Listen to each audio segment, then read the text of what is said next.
సమర్పించుకుందాం. ఈ సమయంలో వాక్య పట్టణ ధ్యానంలోనికి మనం ముందుకు నడుద్దాం. ఈ దిన వాక్య పట్టణం ఉత్తర ప్రత్యుత్తరంగా కీర్తనలు 89. కీర్తనలు 89. ఇది 52 వచనాల కీర్తన కనుక దీన్ని 2 భాగాలుగా మనము ధ్యానం చేద్దాం. ఈరోజు వీటిని 27 వచనాల వరకు ధ్యానం చేసి మరొక ఆరాధన క్రమంలో మిగిలిన భాగాన్ని మనం ధ్యానం చేద్దాం. అందరము లేచి నిలబడదాం. 27వ కీర్తన 27వ వచనం అందరం కలిసి చదువుదాం. మొదటి నుండి కీర్తనలు 89 1 నుండి మనమందరం కలిసి చదువుదాం. యెహోవా యొక్క కృపాతిశయమును నిత్యము నేను కీర్తించెదను. తరతరములకు నీ విశ్వాస్యతను నా నోటితో తెలియజేసేదను.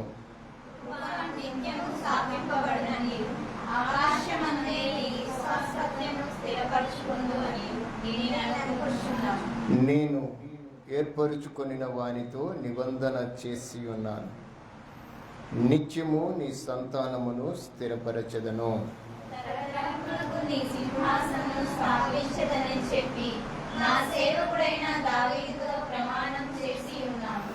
యెహోవా, ఆకాశ వైశాల్యము నీ ఆశ్చర్య కార్యములను స్తుతించుచున్నది. పరిశుద్ధ దూతల సమాజములో నీ విశ్వాస్యతను బట్టి నీకు స్తుతులు కలుగుచున్నవి.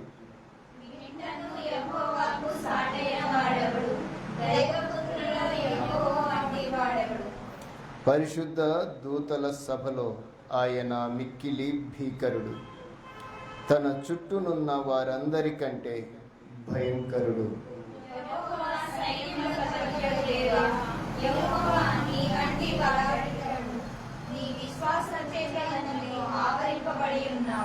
సముద్రపు పొంగు ననుచువాడవు నీవే. దాని తరంగములు లేచినప్పుడు నీవు వాటిని అణచివేయుచున్నావు.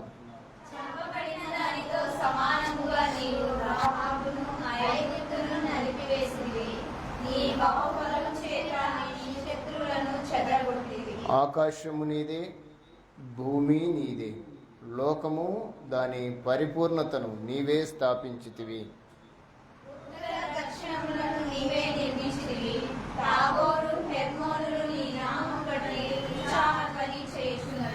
పరాక్రము గల బాహువు నీకు కలదు.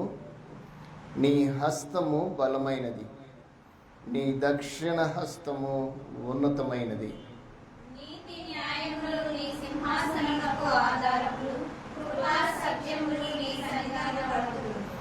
శృంగ ధ్వనుల నెరుగు ప్రజలు ధనిలు.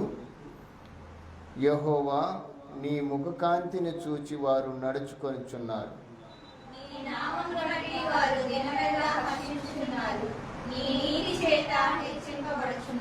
వారి బలమునకు అతిశయాస్పదము నీవే. నీ దయ చేతనే మా కొమ్ము హెచ్చింపబడుచున్నది.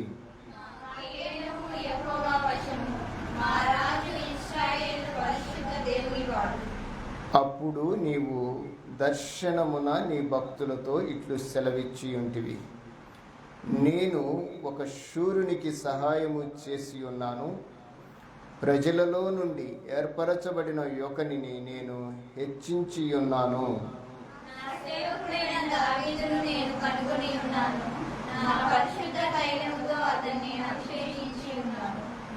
నా చెయ్యి ఎడతెగక అతనికి తోడయుండును. నా బాహుబలము అతన్ని బలపరుచును.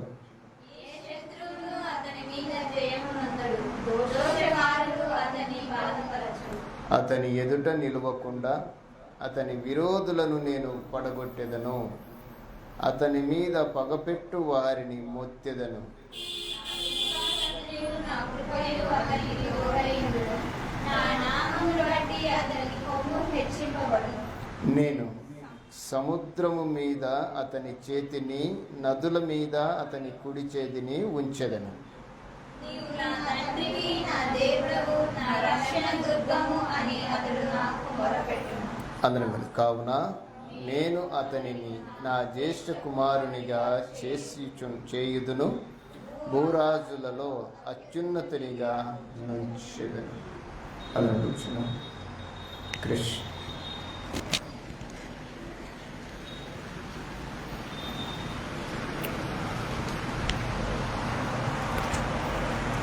And there was evening and there was morning the third day. James 1:13. చేయి కలుపుచు మోజెసెండ నడుచుచు, చేయి కలుపుచు మోజెసెండ నడుచుచు, ఏకముగా కుడి విమోచన గీతం పాడుచు సైరిగా, ఏకముగా కుడి విమోచన గీతం పాడుచు సైరిగా, చేయి కలుపుచు మోజెసెండ నడుచుచు, చేయి కలుపుచు మోజెసెండ నడుచుచు, కుక్కకు కోడి పిల్ల, మేక పిల్ల, చితిలో గుర్ర పిల్ల, పశువులు పక్షులు రక్షలు దాటిరిగా, కుక్కకు కోడి పిల్ల, మేక పిల్ల, చితిలో గుర్ర పిల్ల, పశువులు పక్షులు రక్షలు దాటిరిగా, చేయి కలుపుచు మోజెసెండ నడుచుచు, చేయి కలుపుచు మోజెసెండ నడుచుచు, ఆరిన నెల పైన నీటి గూడల మధ్య రజనయ రసనం దాటిరిగా, రసం దాటిరిగా, ఆరిన నెల పైన నీటి గూడల మధ్య రజనయ రసనం దాటిరిగా, రసం దాటిరిగా, చేయి కలుపుచు మోజెసెండ నడుచుచు. ప్రజలు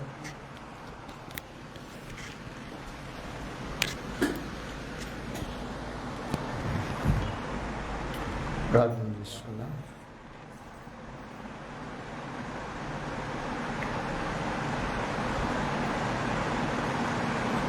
అందరి తలలు వచ్చినట్లుగా చిన్న ప్రార్థనతో మనం ముందుకు వెళ్తాం. పరిశుద్ధుడైన తండ్రి, పరలోకమందున్న మా దేవ, మీకు స్తోత్రాలైన స్తుతులు. మీ కుమారుడైన యేసుక్రీస్తు వారి నామంలో మీ పిల్లలమైన మమ్మలను మీరు జ్ఞాపకం చేసుకొని ఈ దినమందు ఈ స్థితిలోనికి మమ్మలను మీరు నడిపించిన నడిపింపుకై మీకు స్తోత్రాలు. తండ్రి, ఈ దినమందు మాతో మీరు ఉన్నారు, ఈ దిన కార్యక్రమాన్ని జరిగిస్తున్నారు. మీ పిల్లలుగా మీ సన్నిధిలోనికి మేము రావటానికి, సంఘముగా సహవాసముగా మీ కుటుంబముగా మేము కూడుకోవటానికి మీ ఏర్పాటును బట్టి నీకు స్తోత్రాలు. ఈ దిన ఆరాధన నిమిత్తమై నిన్ను ఆత్మతో సత్యముతో ఆరాధించుకునే ఈ క్రమంలో ఇంతవరకు ప్రార్థనలోను, కీర్తనలు పాడటలోను, వాక్య పఠన ధ్యానములో, సండే స్కూల్ విభాగం మాతో ఉన్నారు. ఈ దినమందు ప్రభువా, ఈ సమయమందు మీ మాటలు మాకు అవసరం. మాతో మాట్లాడండి. మాకు కావలసిన అవసరమైన ఆత్మీయతను దయచేయండి. ఏ విధంగా ప్రభువా మేము మా యొక్క ఆత్మీయతను పెంచుకోగలము, ఈ లోకములో పరిశుద్ధమైన ప్రవర్తనను కలిగి ఏ విధంగా జీవించగలమో మేము నేర్చుకొని నడుచుకొనున్నట్లుగా మమ్మలను మీరు చేర్చుకొని మీ మాటలు మాతో వినిపించండి. తెడవబడిన హృదయములు గలవారమై మీ మాటలను మా హృదయంలో భద్రపరుచుకొనచ్చు నెమరు వేసుకోగలిగిన స్థితిని మాకు దయచి, వినగలిగిన చెవులు, గ్రహింపు కలిగిన మనస్సు మాకందరికీ దయచేయండి. మమ్మలను మీ దయ కలిగిన స్థాల్లో ఉంచుకుంటుండగా మమ్మల్ని జ్ఞాపకం చేసుకోమని, మీరే మహిమ ఘనత ప్రభావాలు పొందుకోమని, మాకు అవసరమైన వర్తమానాన్ని మీరు అందిస్తున్నారని ఆశిస్తూ యేసుక్రీస్తు నామములో ప్రార్థన చేస్తున్నాము తండ్రి, ఆమేన్. ముందుగా మన పరమ తండ్రి అయిన దేవాతి దేవునికి నా యొక్క స్తుతులు స్తోత్రములు చెల్లిస్తూ ఉన్నాను. అలాగే ఈ దినమందు ఇది నా ఆత్మీయత కొరకై కూడి వచ్చిన మిమ్మల్ని అందరినీ కూడా ప్రేమపూర్వకంగా మిమ్మల్ని ఈ కార్యక్రమం కొరకై ఆహ్వానిస్తూ ఈ దినమందు కొన్ని ఇమేజెస్ని మీ ముందు ఉంచుతూ ప్రకటన గ్రంథం 4వ అధ్యాయ భాగాన్ని మీకు ఒకంత అర్థమయ్యే రీతిగా తెలియచేయడానికి నేను ఇష్టపడుతున్నాను. ప్రకటన గ్రంథం 4వ అధ్యాయం ఆ భాగాల్లో దేవుడు మన కొరకు రాసించిన వర్తమానాన్ని మన కొరకు అనగా భూమి మీద ఉండబడిన సమస్త జనులకు సిద్ధపరిచిన బయలుపరిచిన బయలుపాటుని మనము ధ్యానిస్తూ ఉన్నాం. ఆ ధ్యాన భాగంలో గత వారం ఆ గ్రంథాన్ని అనుసరించి కొన్ని విషయాల్ని మనము ధ్యానం చేశాం. ఈ క్రమంలో ఈ సమయంలో వాటి యొక్క నిజ స్వరూపాన్ని మనం ఏదైతే గ్రంథంలో ధ్యానిస్తూ ఉన్నామో, ఏదైతే గ్రంథంలో వాటిని గురించి మనము ఆలోచన చేస్తున్నామో, ఆ ఇమేజెస్ని అంటే ఆ చిత్రములని మీ ముందు నేను ఒకంత దైవికంగా ఉంచడానికి ప్రయత్నం చేస్తాను. మీరు జాగ్రత్తగా వాటిని ఆలోచించేయండి. పరిశుద్ధ గ్రంథాన్ని ధ్యానించేటప్పుడు మీకు చాలా విషయాల్ని మనము ధ్యానిస్తూ ఉంటాం. పరిశుద్ధ గ్రంథాన్ని ధ్యానించే సమయంలో ఒక స్థలాన్ని గురించి కానీ, ఒక మనిషిని గురించి కానీ, లేకుంటే ఒక ప్రదేశాన్ని గురించి కానీ, లేదా ఒక పట్టణాన్ని గురించి మాట్లాడుతున్నప్పుడు వెంటనే ఆ ఇమేజ్ అంటే ఆ చిత్రము మన మైండ్లో రావాలి.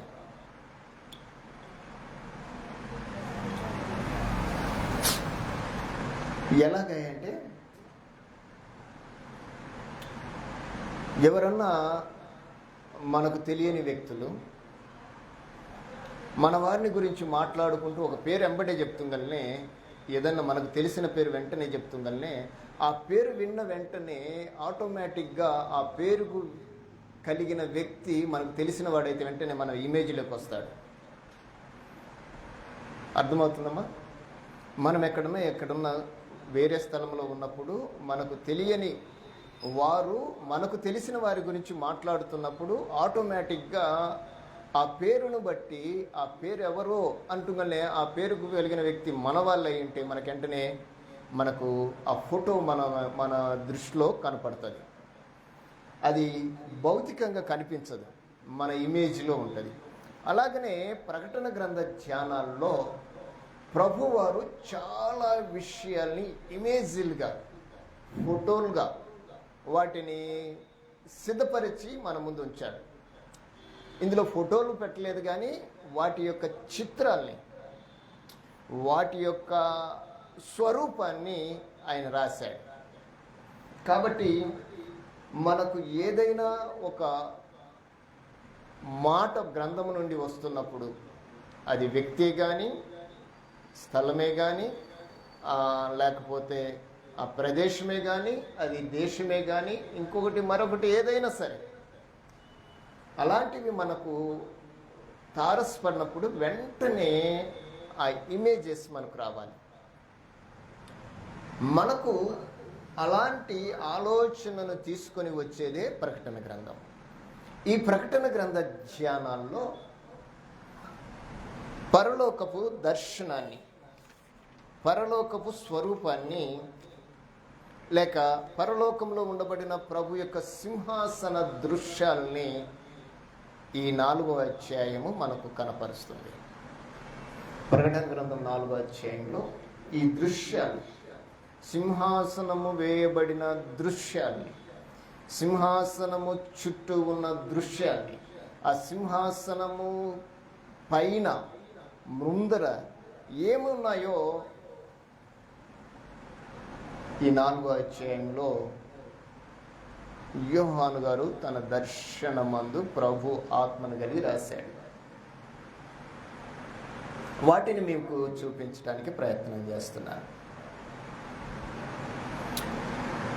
దర్శనము ఇది సెకండ్ టైం ఆయనకి. మరలా చెప్తాను. మొదటిగా 7 సంఘాలను గూర్చిన దర్శనంలో ప్రభు తనతో మాట్లాడిన మాటల్ని, తనకు చూపించిన విషయాన్ని రాశాడు. అవి 7 సంఘములకు, 7 దూతలకి, 7 ఉత్తరాలు. ఆ దర్శనం అయిపోయిన తర్వాత ఈ సంగతులు జరిగిన తర్వాత అని ప్రారంభిస్తాడు. అంటే అవి జరిగిన తర్వాత ఏం జరిగిందంటే, పరలోకమందు అదిగో పరలోకమందు ఒక తలుపు తెరవబడి ఉండెను. మీరు ఇక్కడ చూడండి, ఈ ఇమేజ్లో ఒక తలుపు ఎలా ఉందో ఒక వ్యక్తి ఇలాగ చూపించాడు. పరలోకమందు ఒక తలుపు.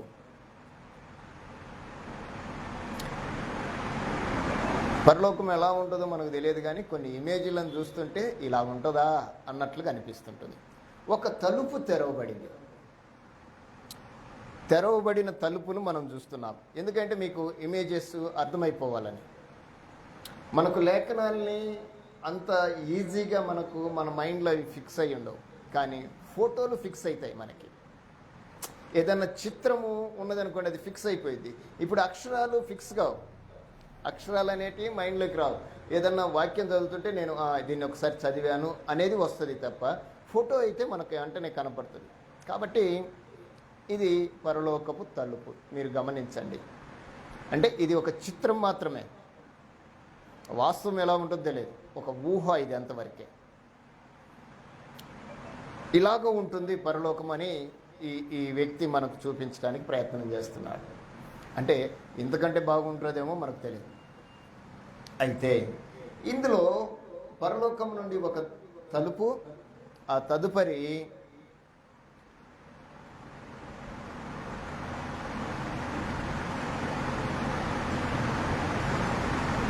ఇది పరలోకంలాగా చూపిస్తున్నాడు.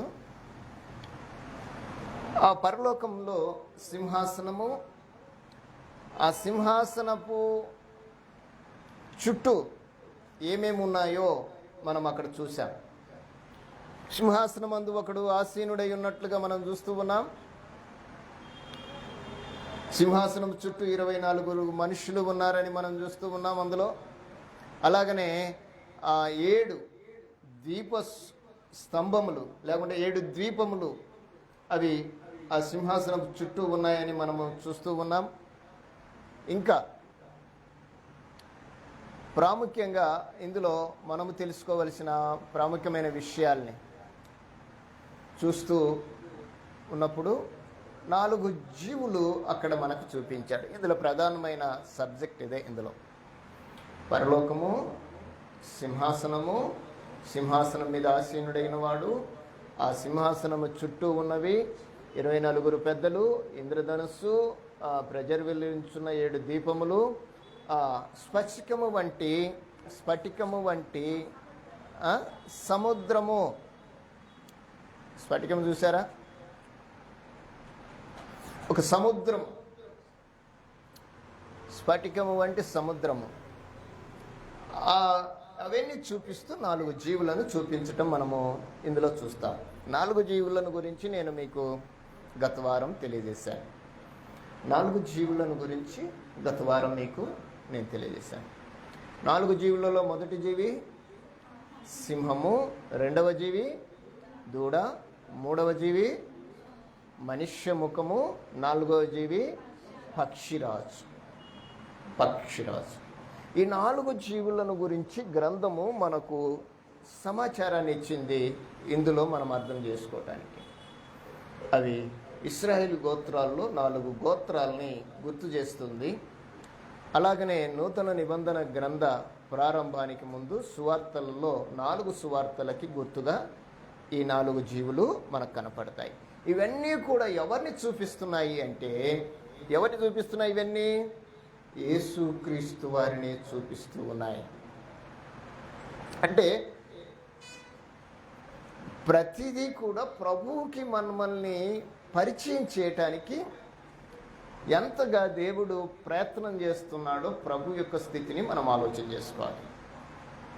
ఇప్పుడు నలుగురు సువార్త రాసినప్పుడు నలుగురు కూడా యేసుక్రీస్తుని గురించే రాశారు. కానీ ఆ నలుగురు రాస్తూ ఉన్నప్పుడు వారి మనస్సులో ఉండబడిన ఇంటెన్షన్ కదా ఏంటో తెలిసిన, మత్తయి గారు యేసుక్రీస్తుని సువార్త రాస్తూ ఎలాగా చూపించాడు అంటే, ఎలా చూపించాడు? మత్తయి గారు సువార్తను రాస్తూ ఉన్నప్పుడు యేసుక్రీస్తుని ఎలాగ ఊహిస్తూ రాశాడు, ఆయన ఎలాగ ఆలోచిస్తూ రాశాడు? ఆయన రాజుగా పరిచయం చేశాడు. అంటే ఒక్కొక్క వ్యక్తి యేసు ప్రభుని ఏ విధంగా చూపిస్తున్నాడో మనం చూడాలి. రెండవదిగా మార్కు గారు ఆయన ఒక సేవకునిగా చూపిస్తూ రాశాడు. లూకా గారు యేసుక్రీస్తుని గూర్చి సువార్త రాస్తూ ఆయన మనిషి కుమారుడిగా తన యొక్క అనుభవాన్ని మనకు పరిచయం చేశాడు. యోహాన్ గారు ఆయనను దేవుడిగా ఊహించుకుంటూ సువార్త రాశాడు. అంటే ప్రభు యొక్క ఆలోచనలో వీరు రాస్తున్న ప్రతిసారి వారి యొక్క ఇంటెన్షన్ మనం ఆలోచన చేయాలి. ఈరోజు ఈ స్థలంలో ఉండబడిన మనకు కూడా ప్రభు మీద ఒక ఇంటెన్షన్ ఉంటుంది. అందరికీ ఒకటే ఇంటెన్షన్ అనేది కష్టం, అందరినీ ఒకే ఇంటెన్షన్ రావటం అనేది కష్టం. కానీ ఈ చివరి దినాల్లో ప్రభు మనల్ని గురించి మాట్లాడుతున్న మాట ఏంటంటే, అప్పుడు అలా రాశారు, అదంతా ప్రభువుని గురించే. ఇప్పుడైతే మనం అందరము ఎలా ఉండాలనో ఒకంత వాక్య భాగముల ద్వారా మీతో నేను పంచుకోవటానికి ప్రయత్నం చేస్తాను. కొరింథీయులకు రాసిన మొదటి పత్రిక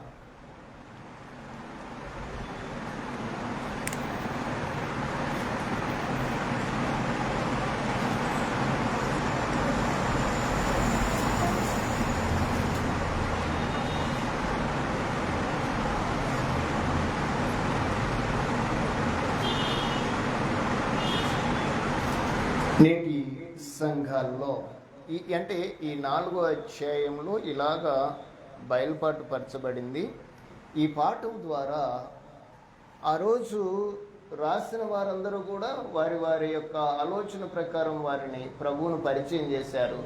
ఈ చివరి దినాల్లో మనం ఏ విధంగా ఉండాలి, అది రాస్తున్న తర్వాత మనం ఆఖరణ చెప్పుకున్న మాట ఏంటంటే, ఒక రమ్యమైన కీర్తన పాడారు. ఎవరు పాడారు? అక్కడ ఉండబడిన ఇదిగో ఈ 4 జీవులు, పరలోక సైన్య సమూహము, మహాదూతలు, షెరువులు, కెరూబులు, ఆయన చుట్టూ ఉండబడిన దూతగణమంతా కూడా ఒక రమ్యమైన కీర్తనను పాడుతున్నారు. ఎలాగ ప్రారంభించారో తెలుసా పాటని? ఎలాగమ్మా? 4వ అధ్యాయం ఎలాగ ప్రారంభించారు ఆ పాటనంటే, భూత వర్తమాన భవిష్యత్ కాలములలో ఉండు సర్వాధికారియగు దేవుడు, సర్వాధికారియగు ప్రభువు పరిశుద్ధుడు పరిశుద్ధుడు పరిశుద్ధుడు అని మానక రాత్రింబవుల్లో చెప్పుచుండెను. రైట్, ఇక్కడ ఒక మాట చూద్దాం.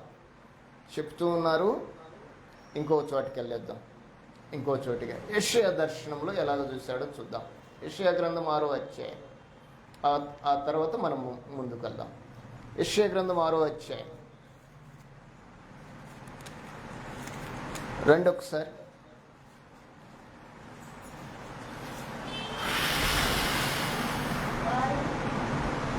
రెండు మూడు వచనాలు చదువుదాం. 2-3 వచనాలు. ఆయనకు పైగా సెరాఫులు నిలిచి ఉండేవి, ఒక్కొక్కరికి 6 రెక్కలుండెను. ప్రతివాడును 2 రెక్కలతో తన ముఖమును 2 తన కాళ్ళను కప్పుకొనుచు 2 ఎగురుచుండెను. వారు సైన్యములకు అధిపతియగు యెహోవా పరిశుద్ధుడు పరిశుద్ధుడు పరిశుద్ధుడు సర్వలోకము ఆయన మహిమతో నిండి ఉన్నదని గొప్ప స్వరముతో గాన ప్రతిగానములు చేయుచుండిరి. వారి కంఠ స్వరము వలన గడప కమ్ముల పునాదులు కదులుచు మందిరము ధూపము చేత నిండినది. ఇక్కడ పలుకుచు, మరి ఇక్కడ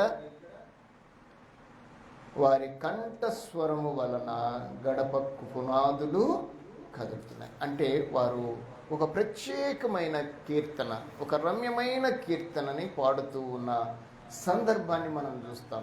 మహాదూతలు అనబడిన దగ్గర మనము ఫుట్ నోట్లో యెషయా గ్రంథంలో చూస్తే అక్కడ రాయబడిన మాట ఏంటంటే, ఆ కెరూబులు అనబడిన దగ్గర, సెరావులు అనబడిన దగ్గర రాయబడిన మాట ఏంటంటే మహాదూతలు అని రాయబడి ఉంటుంది. అంటే పరలోకంలో ఈ విధమైన స్థితిని కలిగి ఉన్న వారందరూ కూడా ఏకస్వరముతో ఎలాగ పాడుతున్నారు అనేది మనం విన్నాం. అంటే పరలోకంలో ఏముంటుంది అంటే ప్రసంగాలు ఉండవు అని మనం చెప్పుకుంటున్న క్రమంలో ఏముంటుంది అంటే పాట ఉంటుంది. పరలోకంలో ఏముంటుంది? ఒకటే పాట, పల్లవి ఒకటే, శరణం అదే, గానం అదే, గొంతు ఒకటే. ఆ గాన ప్రతిగానములు అంటే ఎకోలాగా, ఇప్పుడు ఒకసారి అంటే 2-3 సార్లుగా మనకి వినపడుతుంది కదా, అలాగా గాన ప్రతిగానములు. ఇంకా మీకు అర్థం కావాలంటే ఎకో సిస్టాన్ని గురించి చెప్తాను. మనం ఏదన్నా కొండ దగ్గరికి వెళ్ళి గట్టిగా అరిస్తే మరలా మనకు అదే శబ్దము వినపడుతుంది. అంటే పరలోకంలో అంత పెద్ద గొప్ప సైన్య సమూహము ఆయన్ను స్తుతిస్తూ ఉంటే ఆ సైన్య సమూహము స్తుతికి ఆ పరలోకపు గడప కమ్ములు ఏమైనాయంటే కదులుతున్నాయి. ఎంత ఎంత ఎంత గట్టిగా, లేకుంటే ఎంత గంభీరంగా వారు దేవుని స్తుతిస్తున్నారో మనకు అర్థం కావాలి. వారి యొక్క హృదయ స్పందన ఎక్కడి నుంచి మొదలైందో అందరూ ఒకేలాగా పాడుతున్నారు. ఇప్పుడు కలిసి పాడటం అనేది మనము మర్చిపోతున్నాం. కలిసి పాడటం అనేది కనుమరుగైపోతుంది ఈరోజు సంఘాల్లో. సింగిల్గా సోలోగా పాడటం మొదలుపెట్టేశారు. ఇది ఎక్కడి నుంచి వచ్చిందో తెలియదు, కానీ దీన్ని ఒకంత మనం ఆలోచన చేసుకొని కలిసి పాడటానికి ప్రయత్నం చేద్దాం. ఎందుకంటే దేవుడు అది కోరుకుంటున్నాడు. దేవుడు అది కావాలని ఆశపడుతున్నాడు. సంఘములో ఒక క్రమములో దేవుణ్ణి ఆరాధించే విధానములో మనందరము ఎలాగుండాలంటే కలిసి మెలిసి కార్యక్రమం కొనసాగించినట్లుగా ఉండాలి. పాటలే కానీ, మాటలే కానీ, ఆలోచనలే కానీ ఒకటిగా ఉండాలి. ఇది పరలోకపు యొక్క అనుభవం. పరలోక అనుభవము ఈరోజు నీలో, నాలో, మనలో, మన కుటుంబాల్లో మనం కలిగి ఉన్న సహవాసంలో కొనసాగించబడాలి. మీకు ఒక విషయం చెప్తాను. వారైతే మానక రాత్రింబవుళ్ళు నిత్యము స్తుతిస్తున్నారు. అవునంటారా? యేసుక్రీస్తు ప్రభువారు కూడా ఈ విషయాన్ని తెలియజేశాడు. యేసుక్రీస్తు ప్రభువారు ఈ విషయాన్ని తెలియజేశాడు. ఎక్కడ? తన శిష్యులకు ప్రార్థన నేర్పించమని అడిగినప్పుడు ఆ ప్రార్థన నేర్పించే క్రమంలో వారితో మాట్లాడిన మాట.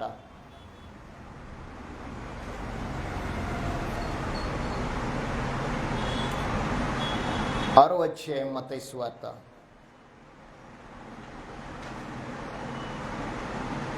పరలోకంలో ఏం జరుగుతుందో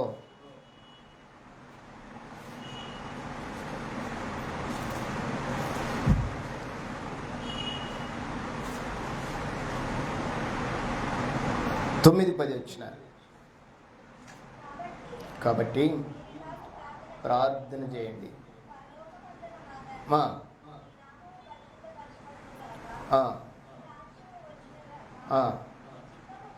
నీ చిత్తము పరలోకమందు నెరవేర్చబడుచున్నట్లు భూమి అందును నెరవేరునుగాక. బాగా ఆలోచన చేయండి. పరలోకములో ఏం జరుగుతుందో దేవుడు ఏం కోరుకుంటున్నాడు? అది భూమి మీద జరగాలని ఆశపడుతున్నాడు. అంతేనంటారా? పరలోకమందు నీ నామము మహింపరచబడుతున్నట్లుగా భూమి మీద కూడా ఏం జరగాలి? నీ చిత్తము నెరవేర్చబడాలి.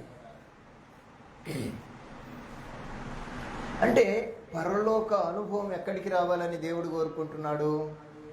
భూమి మీదికి రావాలని కోరుకుంటున్నాడు. భూమి యందును నెరవేరునుగాక. అంటే పరలోకం యొక్క అనుభవము, పరలోకం ఇలాగ ఉందని ప్రకటన గ్రంథం చెప్తున్నప్పుడు పరలోకపు అనుభవం ఇప్పుడు ఎక్కడికి రావాలి? భూమి మీదికి రావాలి. భూమి మీదికి అంటే సంఘములోనికి, సహవాసములోనికి. సంఘము సహవాసం అంటే మనలోకి ఏమి రావాలి? పరలోకపు అనుభవాలు రావాలి. ఈరోజు పరలోకపు అనుభవాలు లేకుండా మనము పరిశుద్ధులుగా బ్రతకలేము. పరలోకపు అనుభవాలు లేకుండా మనము పవిత్రులము కాలేము. పరలోకపు అనుభవాలు లేకుండా మనము దేవునికి ఒక ఉన్నతమైన గంభీరమైన స్తుతి ఆరాధన చేయలేము. పరలోక అనుభవం లేకుండా మనకు వాక్యము కూడా అర్థం కాదు.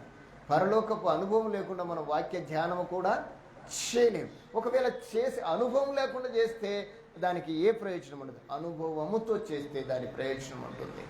ఇది మనం గమనించాలి.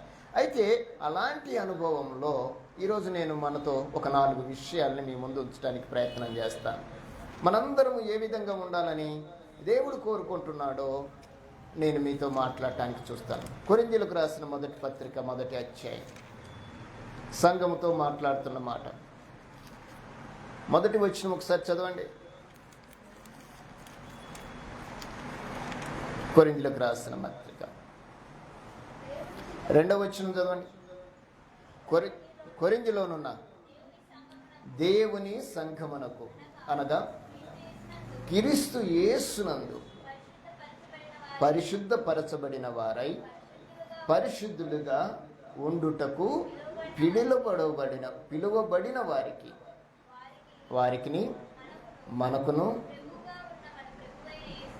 ప్రభువుగా ఉన్న మన ప్రభువైన యేసుక్రీస్తు నామమున ప్రతి స్థలములో ప్రార్థించు వారందరికీ. ఈ పత్రిక ఎవరికి రాస్తున్నాడో తెలియజేశాడు. కొరింథీలోనే ఈ పత్రికను రాస్తున్నాడు. బేస్తవారిపేటలోనే మనతో ఈరోజు దేవుడు మాట్లాడుతున్నాడు. బేస్తవారిపేటలో ఉన్న వారందరితో మాట్లాడటం లేదు. బేస్తవారిపేటలో ప్రభు సన్నిధికి వచ్చిన వారితో మాట్లాడుతున్నాడు. ప్రభు పిలుచుకున్న వారితో మాట్లాడుతున్నాడు. ప్రభు పరిశుద్ధపరచబడిన వారితో మాట్లాడుతున్నాడు. యేసు క్రీస్తు నామమున ప్రతి స్థలంలో ప్రార్థన చేయగలిగిన వారితో మాట్లాడుతున్నాడు. ఏమని మాట్లాడుతున్నాడు? 10వ వచనం, సహోదరులారా మీరందరూ ఏకభావము, నెంబర్ 1. తర్వాత కక్షలు లేక ఏక మనస్సుతోనూ ఏక తాత్పర్యముతోనూ మీరు సన్నద్ధులై ఉండవలెనని మన ప్రభు అయిన యేసుక్రీస్తు పేరట మిమ్మును వేడుకొనుచు. 3 విషయాలను మీ ముందు నేను ఉంచుతాను. మొదటిగా ఏకభావము. మొదటిదిగా ఏకభావం, రెండవదిగా ఏక మనస్సు, మూడవదిగా ఏక తాత్పర్యం. ఏంటంటాయి ఇవన్నీ? ఏకభావం అంటే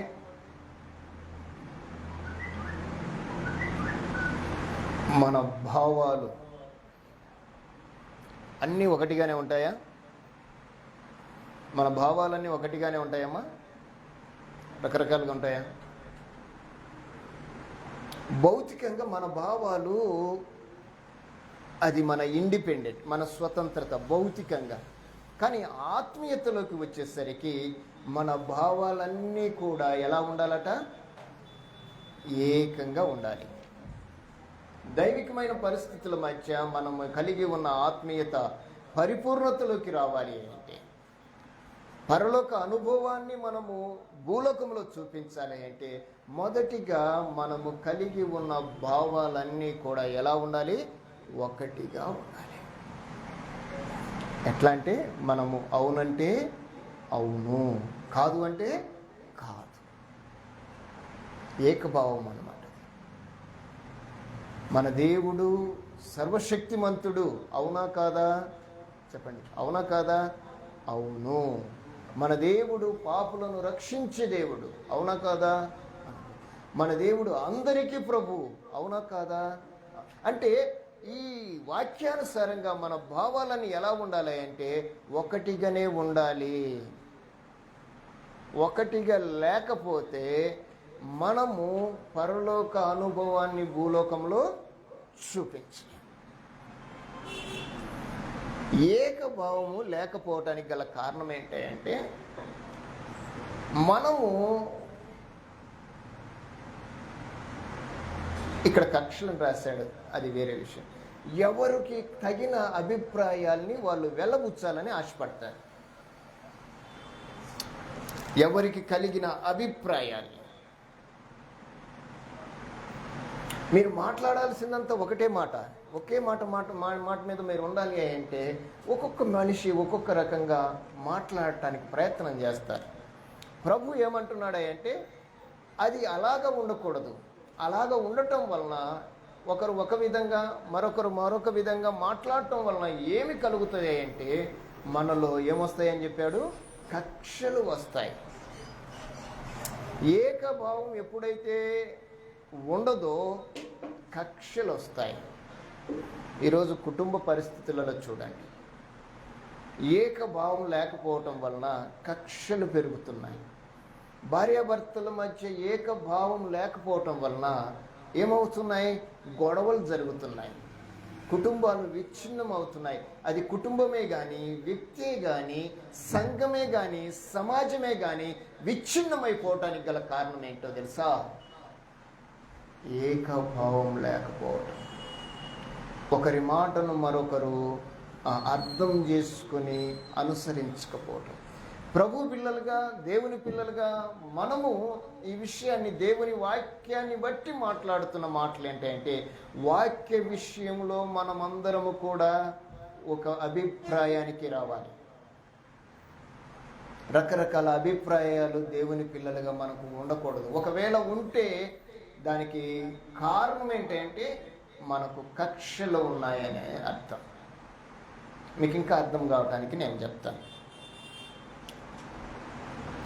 ఇంట్లో మంచి డిష్ చేశారు, మంచి వంట వండారు, అందరం కూర్చున్నాం, తింటున్నాం. చేసినామె అడిగింది ఎలా ఉంది అని. అవునా?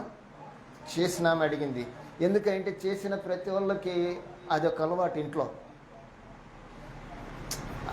కొంతమంది తినకముందే అడుగుతారు, కొంతమంది తింటున్నప్పుడు అడుగుతారు, కొంతమంది తిన్నాక కూడా అడుగుతారు. ఏదేమైనా అడగటం అనేది సహజం. అడిగినప్పుడు అందరూ ఒకేలాగానే చెప్తారా? ఎందుకు చెప్పరు? వాళ్ళ ఇష్టం. అది భోజన పదార్థము. ఇప్పుడు బాగుంది అని చెప్తే చేసిన వాళ్ళు దాని గురించి శబాస్ అనుకుంటారు.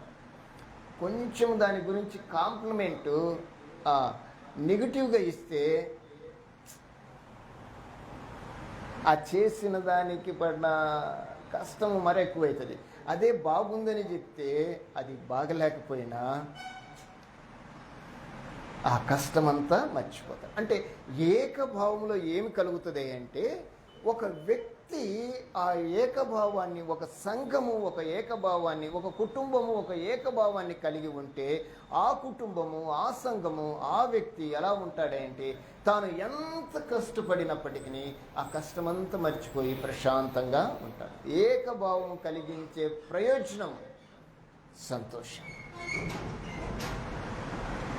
సమాధానం. ఇది ఎక్కడి నుంచి వస్తుందంటే వాక్యంలో నుండే మనకు వస్తుంది. అది ఎవరిస్తారు అంటే, అలాగ మనల్ని ఎవరు సెట్ చేస్తారంటే మన ప్రభు అయిన క్రీస్తు వారు మాత్రమే. అందుకే ఈరోజు కుటుంబాల్లో, వ్యక్తిత్వంలో, సంఘాల్లో కావలసిన మొట్టమొదటి అనుభవం ఏకభావం. అది క్రీస్తును గూర్చి, క్రీస్తులో నుండి రావలసిన ఒక ప్రత్యేకమైన కోణం ఏకభావం. తర్వాత రెండవది ఏక మనస్సు. ఏక మనస్సు ఇది చాలా కష్టమైంది. సంఘంలో ఇది చాలా సులువైంది. ప్రభువులో ఉన్న పిల్లలకి ఇది చాలా సులువైంది. మనందరము ఏక మనస్సుతో ప్రార్థన చేస్తుందని ఏమంటాము? చివరిలో ఆమెన్ అంటాము. అంటే మన మనస్సు ఏం చెప్తుందో తెలిసిన? ఆమెన్ అంటే అర్థం ఏంటి? అలాగున జరుగునుగాక. ఇవన్నీ చాలా దగ్గరగా ఉన్న పదాలే అయినప్పటికీ వీటి యొక్క భావాలు చాలా ప్రత్యేకమైనవి. ఏక మనస్సు. ఒకరు ఏదన్నా ఆలోచన చెప్తే దాన్ని ఆలోచించి అది అనుకూలమైతే దాన్ని మనము అనుసరించటం. ఎవరు ఏదన్నా చెడు చెబితే అందరం కలిసి ఆలోచించి దాన్ని అవాయిడ్ చేయటం. ఏదైనా సరైనది కానిది కనపడితే మనమందరము కూడా పక్కకు త్రప్పుకోవటం. అందరము త్రప్పుకోవటం. ఈరోజు మనుషులు కూడా ఎవరికి మనస్సుకు నచ్చినట్లు వాళ్ళు బ్రతకటము ప్రయత్నం చేస్తున్నారు. ఇన్ కేస్ దేవుని పిల్లలు కూడా ఏం తెలియజేస్తుంది? వారి యొక్క మానసిక స్థితి, వారి మనస్సులో ఉండబడిన పరిస్థితి వారికి ఏం తెలియజేస్తుంది అంటే వారిని ఏకత్వంలోనికి, అంటే ఏక మనస్సులోనికి తీసుకురావడం. ఈరోజు దేవుని పిల్లలుగా మనము ఏక మనస్సు కలిగి భావాలు ఏకంగానే ఉండాలి, మనస్సు కూడా ఏకంగానే ఉండాలి. ఇక చివరిగా మన తాత్పర్యం. తాత్పర్యం అంటే తెలుసా? ఎక్కడ వాడతారు దీన్ని? ఎక్కడుంటే తాత్పర్యము? పద్యములో నుండి బయటకు వస్తాయి. మనకు పద్యాలు తెలుసు, తాత్పర్యాలు తెలియవు. చదివారా? తెలుగు సబ్జెక్ట్ చదివారా? బాగా మీరందరూ తెలుగు చదివారు కదా. కొన్నిసార్లు తాత్పర్యం ఇచ్చి పద్యం రాయమంటారు ఎగ్జామ్లో. కొన్నిసార్లు ఎక్కువసార్లు పద్యాలే ఇచ్చి తాత్పర్యం రాయమనే పరిస్థితులే ఉన్నాయి. ఎందుకు చెప్తారు? మనకు పద్యం ఈజీగా అర్థమవుతుంది, తాత్పర్యం అంత ఈజీగా అర్థం కాదు. అందుకే పద్యాన్ని ఎక్కువసార్లు ధ్యానించటం వల్ల దానిలోని తాత్పర్యం బయటకు వస్తుంది. గ్రంథాన్ని ఎక్కువసార్లు ధ్యానించటం వల్ల దానిలో ఉండబడిన తాత్పర్యం బయటకు వస్తుంది. మనకి ఇక్కడ కనపడుతున్నది పద్యమే అయితే దాని తాత్పర్యము ఎక్కడి నుంచి రావాలి? మనలో నుండి రావాలి. ఇక్కడ పద్యం ఉంది, మరి తాత్పర్యం ఎక్కడుందో తెలిసిన? గ్రంథంలోనే ఉంది. ప్రశ్న ఇందులోనే ఉంది, జవాబు కూడా ఇందులోనే ఉంది. మనము ప్రశ్నని తీసుకొని జవాబును లోకంలో నుంచి చెప్పకూడదు. దేవుని పిల్లలకి అంటే ఏం చెప్పినా గ్రంథముని అనుసరిస్తూనే మనం మాట్లాడాలి. మన మన మన యొక్క స్టడీ అంతా గ్రంథమే, మరొకటి కాకూడదు. మనం కలిగి ఉన్న దేవుడు ఒకటే అంటే ఒకటి మీదనే ఉండాలి. మనం మరొక విధంగా ఉండకూడదు. మన తాత్పర్యం, మన అవుట్పుట్ ఒకటిగానే ఉండాలి తప్ప మరొక విధంగా ఉండటానికి వీల్లేదు. అంటే ఈ అనుభవాలన్నీ మనలోకి వస్తేనే కానీ మనకు పరలోకం అర్థం కాదు. పరలోకంలో ఇమేజ్ని చూసినంత మాత్రాన ఆ ఇమేజ్ మన మైండ్లో ఉంటుంది అనుకోవటం చాలా తప్పు. కానీ ఎప్పుడు ఇవి ఉంటాయి అంటే మనందరము కూడా ఒకే ఆలోచన చేయాలి. అరే నేను కూడా అదే అనుకున్నానే అని అంటాం అప్పుడప్పుడు కదా. నేను కూడా అదే అనుకున్నాను అనుకుంటాం. మనందరం బట్టల షాప్లోకి వెళ్ళామనుకోండి, అందరం ఒకదాన్ని నచ్చుతామా? అందరికీ ఒకటే నచ్చటం అనేది చాలా కష్టం. కానీ మెజారిటీగా ఎవరన్నా ఏదన్నా సెలెక్ట్ చేస్తే ఇది బాగుంది కదా అంటే ఖచ్చితంగా దాన్ని బాగుందని చెప్పటానికే మనము ప్రయత్నం చేస్తాం. అవునా కదా? ఇది బాగుంటుంది అన్నామనుకోండి, నలుగురు వెళ్ళిన తర్వాత ఎన్నో చూసింటాము, నలుగురికి 4 నచ్చుంటాయి. కానీ మెజారిటీగా ఇది బాగుంటుంది కదా అని ఎవరైనా కానీ మెన్షన్ చేస్తే వెంటనే వీళ్ళకు నచ్చినవి పక్కన పెట్టేసి ఏమంటారు?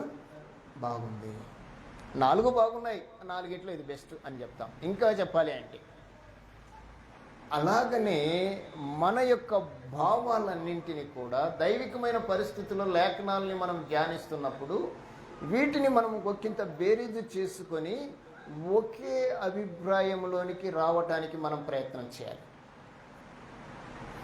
ఎందుకు ఇక్కడ మాట్లాడుతున్నాడంటే ఇలాగ ఉండటం వలన లేఖనాలు అర్థం కావు. ఇలాగ ఉండటం వలన సంఘాల్లో పరిస్థితులు అనుకూలంగా ఉండవు. దేవుని పిల్లల యొక్క మనస్తత్వాలు మారిపోతాయి. ఒకరు ఒక విధంగా, మరొకరు ఒక విధంగా, మరొకరు మరొక విధంగా ఉండటానికి కారణం అవుతుంది. కానీ దేవుడు అందుకోసం నిన్ను నన్ను పిలవలేదు. నిన్ను నన్ను మనల్ని పిలిచిన దేవుడు దానికి పిలిచిన కారణం ఏంటంటే మనందరము కూడా నిత్యత్వంలో కనిపించాలి. నిత్యత్వం చేరాలి అంటే మనమందరము ఏమై ఉండాలి? ఏక భావము, ఏక మనస్సు, ఏక తాత్పర్యముతో ఏమై ఉండాలన్నాడు అంటే సన్నద్ధులై ఉండవలెనని ప్రభు పేట మిమ్మును వేడుకొని. కారణం అప్పుడున్న సంఘ పరిస్థితులు ఎలా ఉన్నారు? వాళ్ళు కొరింథీలో ఎలా ఉన్నారు? ఎలా ఉన్నారు అంటే ఎవరికి వారు ఇండిపెండెంట్గా బయలుదేరారు. సంఘం ఒకటే కానీ ఇండిపెండెన్స్గా బయలుదేరారు. ఒకడు ఒకని వాడనని, మరొకడు మకడి వాడనని, మరొకడు ఇంకొకని వాడనని వాళ్ళు లేచారు. దీన్ని ఆయన మాన్పించటానికి చెప్పిన మూడు సూత్రాలు.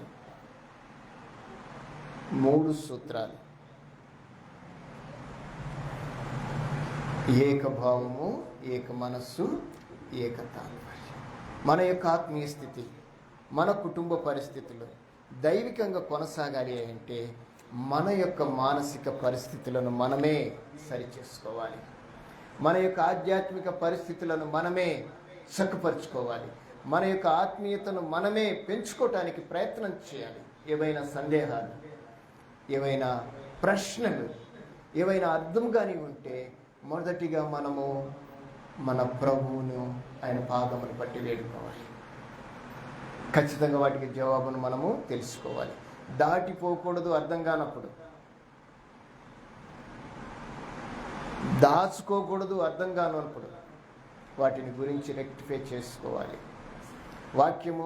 వాక్యానుసారంగా మనం ఆలోచన చేయగలిగితేనే మనము మన ఆత్మీయ స్థితిని బలపరచుకోగలం. రానున్న దినాల్లో మరి ఉన్నతమైన దైవికమైన పరిస్థితుల మధ్య మనం కొనసాగించబడాలి అంటే నేను చెప్తున్నాను, వాక్యాన్ని ధ్యానించండి. వాక్యాన్ని దైవికంగా ధ్యానించడానికి ప్రయత్నం చేయండి. అర్థం చేసుకోవటానికి ప్రయత్నం చేయండి. ఇమేజెస్లోకి మీరు మార్చుకోండి వాక్యాన్ని. అప్పుడు ప్రభు మనకు స్పష్టంగా సూటిగా అర్థమవుతాడు. ఆయన అర్థం కాకుండా మనమేమి కూడా.